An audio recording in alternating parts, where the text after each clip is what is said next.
All right, guys, welcome to the first episode of the Business Book Review series. Today, we're going to be talking about Traffic Secrets by Russell Brunson. This book is the last edition of his Traffic series books. I didn't actually mean to buy this as the last copy, but it was, I think, the most popular copy. And I don't think the order really matters, but I'm going to read the other two as well.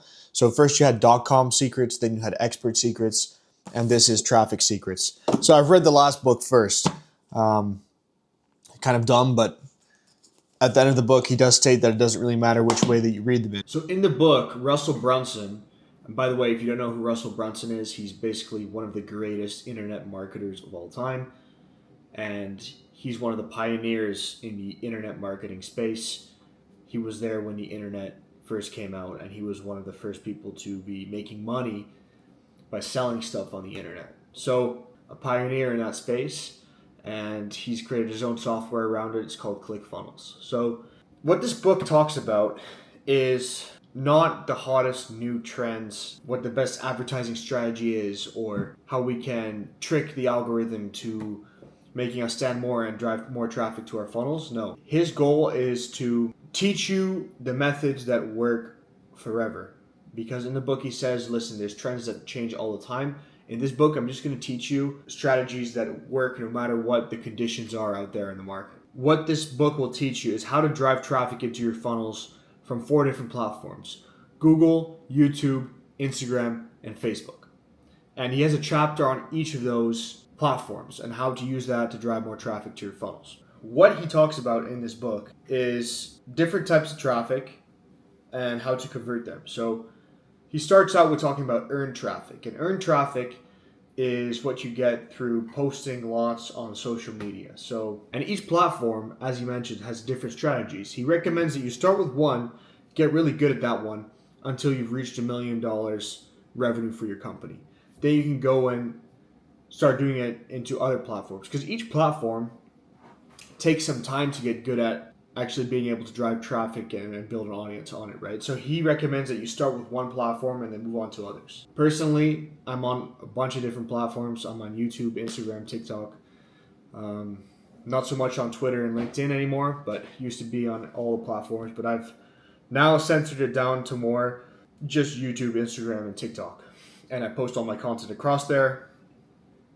But what he recommends is that you don't make one long form and cut it up and spread it everywhere, because each platform has a different goal. So Instagram is like a reality TV show. Okay, so you have to show the journey behind the scenes, use stories to show how your day is going, etc. Because if you put too many call to actions in your content, then people are not going to like that. It's going to kill your engagement. So you want to sprinkle them in here and there, not all the time, right? A lot of creators out there, they put a call to action after every single piece of content. You actually don't want to do that. You want to provide value and your lifestyle and who you are. Then the fourth piece of content, throw in a call to action. Yeah, that's what he talks about with Instagram. In terms of YouTube, it would be more like a sitcom, right? YouTube would be long form, 20-minute long videos where you can show them something which is going to be useful to them. A video like this where I'm talking about this book and something useful you could take out of the book. If you put that content over on Instagram talking about a book for 20 minutes, nobody's going to care. If you talk about Facebook, Facebook is a place where you can build communities. So he talks about Facebook and using Facebook Live a lot. Facebook is a great place to go live, create communities, and send people into your funnels, and use Facebook as like a place where you can host lives and do kind of like a mini webinar. If you guys don't know what a webinar is, it's like an hour-long presentation which ultimately drives people to buy your products. So you can trade Facebook Live like a webinar, and also if you look at your IG highlights, you can put a mini webinar in there and do that once in a while. But regardless, for every single platform, he's got a chapter on how to drive traffic to your funnels. And in regards to funnels, there's 3 types of traffic, right? When you talk about earned traffic, it's social media, posting every day. He recommends that you post every single day for a year at least, and you'll start to see people flowing through. So he talks about a story when he was almost broke with his company and he decided it's the perfect time to now start a podcast about marketing, and he would record that on his way to work every single day. And when he recorded the podcast, he didn't even look at how many viewers he had. 6 months later, a year later, he finally looks at how many views he has and how many people are subscribed to his channel. He's got 10,000 people subscribed to his podcast that talks about marketing. And he didn't even know about it. But turns out he goes to talk to some of his clients, and many of his clients had actually originally come for his podcast.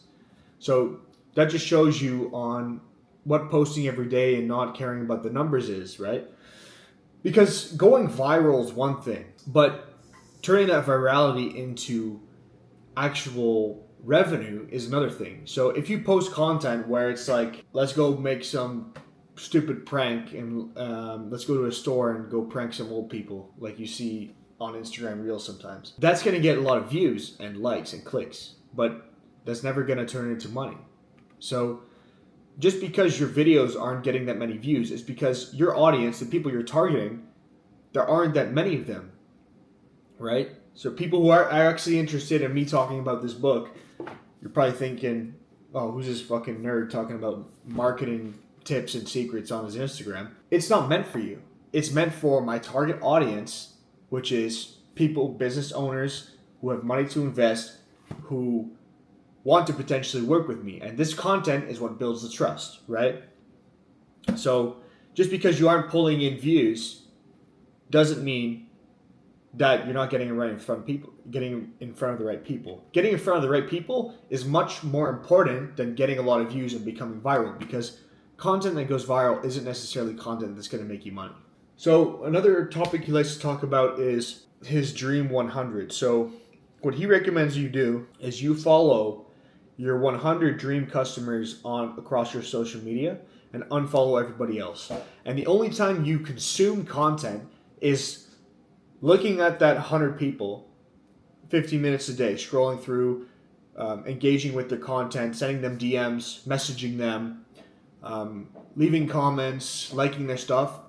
First of all, it's going to give you lots of good ideas about content that you can make for yourself. And second of all, you're digging your well for eventually being able to sell to their customers and sell to them potentially, right? One thing that was super unique that I'm going to take away from this book is he likes to use other people's platforms to promote his own stuff. So for example, if he goes onto the podcast of one of his Dream 100 prospects and he talks about what he does, now he's taking traffic from somebody else, sending them to his funnels. Even if you have a small following, you can actually steal traffic from other people. So that's something that he talks about I didn't even think about. And the fact that you can also use paid ads to target somebody else's following. So in the interests, when you type in your interests, you can put interest. For example, one of his Dream 100 was Tony Robbins. If you put interest Tony Robbins and exclude any other audience, you're now going to target Tony Robbins' audience. And as an ad, he would put his interview with Tony Robbins. So now he's targeting Tony Robbins' followers with an ad that was filmed in an interview with Tony Robbins. So that traffic is going to be a lot hotter than any cold traffic that you get from just simply sending it out to a broad audience. In terms of sending traffic to the funnels themselves, we've now covered earned media, we've now covered paid media, and now we're talking about cold traffic. So cold traffic doesn't convert as well because they don't know who you are and they might not be problem aware yet. And so you actually have to introduce the problem to them. So when you're advertising to a cold audience, you need to tell them, listen, here's a problem. When you're advertising to a cold audience, it's not the same as advertising to a warm audience. So he talks about that quite a bit as well, where it's like, if you're targeting a warm audience, you might get them to opt in for example, a guide on how to get more customers for your business. By the way, link in description. If you're targeting somebody that's cold, you might just actually have them come in and say, hey, read this article about what other business owners in your niche are struggling with. The article is going to educate them about a problem they might have, but they don't know about it yet. Then later on in the funnel, you can start getting them to opt in for other stuff, like a lead magnet, which is automatically then going to upsell them to a webinar or a PDF or audiobook. There's a difference between advertising to cold traffic and warm traffic. Warm traffic, go to a lead magnet, a webinar, ebook, etc. Cold traffic, educate, then convert. So that's another thing that he likes to talk about, which I definitely took some note from.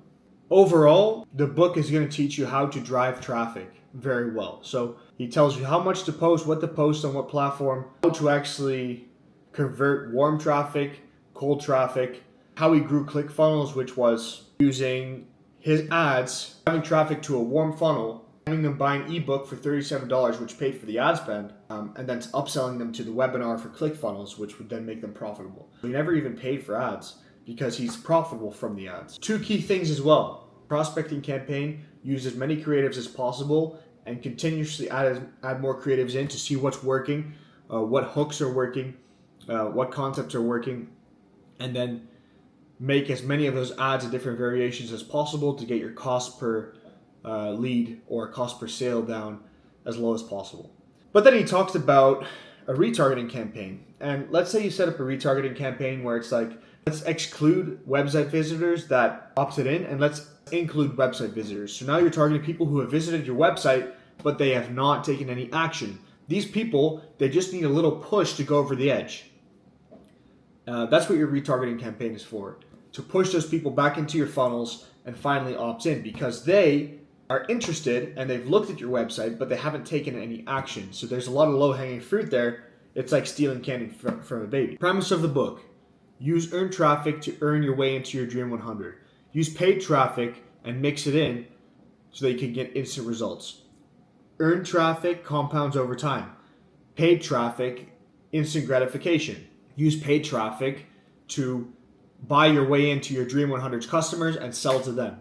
Use retargeting campaigns to push people over the edge and opt in even though they visited your site but they have not taken any action. So they're interested but they haven't taken any action.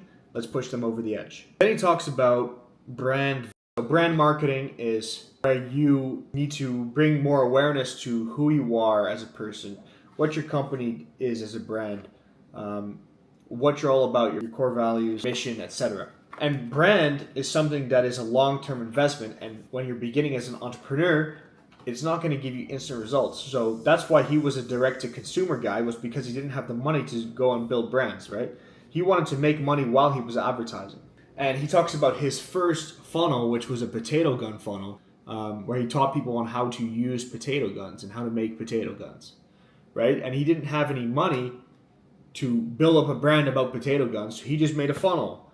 Here, opt into this and I'll send you the guide on how to make a potato gun. And then he would upsell to an ebook, and then he would upsell to maybe a webinar or a course, right? But he later on realizes in the book that you actually need to have a brand, because so many people in your funnels that never take action, they probably go and search up your name online, they go look at a YouTube video, and he calls this your shadow funnel.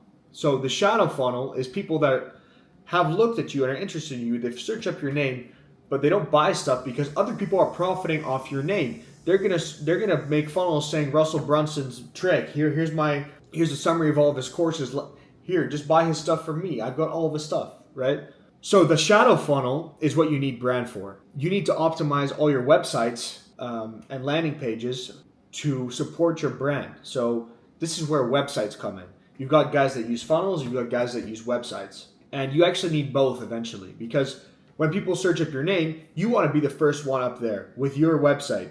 And your website's going to look more like this: mission statement, testimonials, case studies, a couple of your funnels, contact us here, etc. Whereas a funnel is like, here, email, boom, let me send over some stuff, right? All in all, it's a great book that talks about basically how to growth hack your way to making millions of dollars for your company without spending crazy amounts of money on paid traffic, cost per acquisition, and all that crap. And basically growth hacking your way to being able to spend money but being profitable right away. For entrepreneurs that don't want to use seed capital and venture capital to grow their business. So this is number 3 of the series, and I'm going to be reading the other 2 books. Let me go grab them right now. So we've got .com Secrets and Expert Secrets, which we're going to be reading next. So I'm going to read it backwards, but that's fine. But all of these are intertwined together, right? So I don't think it really matters in what order you read them. Thanks for watching, guys. If you want a free guide on how to drive more traffic to your business, you can just click the link below, fill in a couple pieces of information, and I'll send it over.